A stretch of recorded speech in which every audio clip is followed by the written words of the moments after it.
Don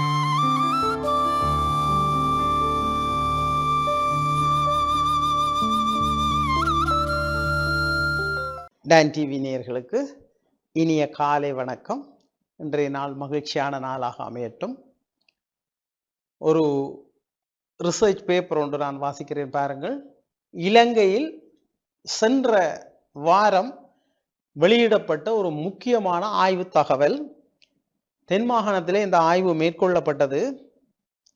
பாடசாலை மாணவர்கள், சிறுவர்கள் 60% மாணவர்கள் பல்வேறு நோய்களினால் பாதிக்கப்பட்டிருக்கிறார்கள், கடுமையாக பாதிக்கப்பட்டிருக்கிறார்கள், கை தொலைபேசியை பாவித்ததால். பாருங்க, ஹேண்ட்போனை பாவித்ததால் என்னென்ன ஆபத்துக்கள், என்னென்ன விளைவுகள் ஏற்படும் என்று உலகளாவிய ரீதியில் ஆய்வுகள் மேற்கொள்ளப்பட்டது. அதே போல இலங்கையில ஒரு விஞ்ஞான ரீதியான ஆய்வு முடிவு வெளிவந்திருக்கிறது. 10 வயதுக்கு உட்பட்ட சிறுவர்கள், பாடசாலை மாணவர்களை தென் மாகாணம் முழுக்க ஆய்வு செய்யப்பட்டது. அப்ப அந்த ஆய்வில் பேராசிரியர் கலாநிதி அமலச்சந்திர என்றவருடைய தலைமையில் இந்த ஆய்வுக்குழு ரிசர்ச் செய்தது. அப்ப இதில் இந்த பாடசாலை மாணவர்கள் தொடர்ந்து ஹேண்ட்போனை பாவிக்கிறதுனால அவர்களுக்கு ஏற்பட்ட தாக்கங்கள் எவை என்றால், ஒன்று, அவர்கள் மிக கவலையுடன் காணப்படுகிறார்கள், கல்வியில பின்னடைவு காணப்படுகின்றது, இரவில தூக்கமின்றி இருக்கிறார்கள், இடைக்கிட அவர்களுக்கு மன அழுத்தம் ஏற்படுகிறது, போனை போய் பார்த்து கொண்டு இருக்கிறார்கள். அதே போல குறிப்பிட்ட வீதத்தினருக்கு இந்த ஹேண்ட்போன் பாவிச்சு பாருங்க, சிறுவர்கள் அவர்களுக்கு நீரிழிவு நோய் வந்து விட்டது. அப்ப நீரிழிவு நோய் வருவதற்கான காரணம் சுகர், அந்த சதையில அந்த ஓமம் சுரக்காது மட்டுமில்லை, கணக்கு டென்ஷன் ஆயிருந்தால், தொடர்ந்து டென்ஷன் ஆயிருந்தால், அப்ப நரம்புகள் பாதிக்கப்பட்டிருக்கிறது, இதனுடைய தாக்கம். அதே போல உடல் சமநிலை குறைந்திருக்கிறது. இவர்கள் கூடுதலாக வன்முறையில் ஈடுபடுகிறார்கள். பாடசாலையிலும் பெற்றோரும் சமாளிக்க முடியாமல், பெற்றோர்களை கட்டுப்படுத்த முடியல, அவங்கள கோவம் டக்குன்னு வருது. பாருங்க, தாங்கள் விரும்புறத பார்க்கறது அடிமையாகி விடுதல். எதிலும் அப்படித்தானே, ஒன்றில் அடிமையாகி விட்டால் அதில் மீள முடியாது. இவ்வாறு இந்த பிள்ளைகள் 60% மேற்பட்ட பிள்ளைகள் அடிமையாகி இருக்கிறார்கள். இது பொதுவாக இலங்கைக்கும் பொதுமைப்படுத்தப்படுகிறது. ஆகவே உங்களோட வீட்டில் பிள்ளை கூடுதலாக ஹேண்ட்போன் பயன்படுத்தா, பெற்றோர் முன்பள்ளி பிள்ளைக்கே கொடுத்து விடுறா.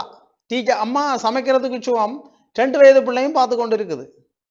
மிக பாரதூரமான பிள்ளைகள், இப்போ சின்ன பிள்ளைகள் கதைக்குதுகள் இல்லை, பெற்றோர் கதைக்கிறையில ஹேண்ட்போனை கொடுக்குறது. அது பேரண்ட்ஸ் கதைச்சா தான் வாயோட வாய் அந்த சொண்டுகளை பார்த்து பிள்ளை கதைக்கும். ஆகவே மிகப்பெரிய தாக்கம் ஏற்பட்டு விட்டது. இது விழிப்புணர்வு. அப்போ அந்த ஆய்வின் முடிவில் ஏன் பிள்ளைகள் கூடுதலாக ஹேண்ட்போன் பாவிக்குது, காரணம் என்னென்றால், கூடுதலாக பெற்றோர் ஹேண்ட்போனை பாவிக்கிற வீட்டில தான் பிள்ளையும் ஹேண்ட்போனை பாவிக்குது.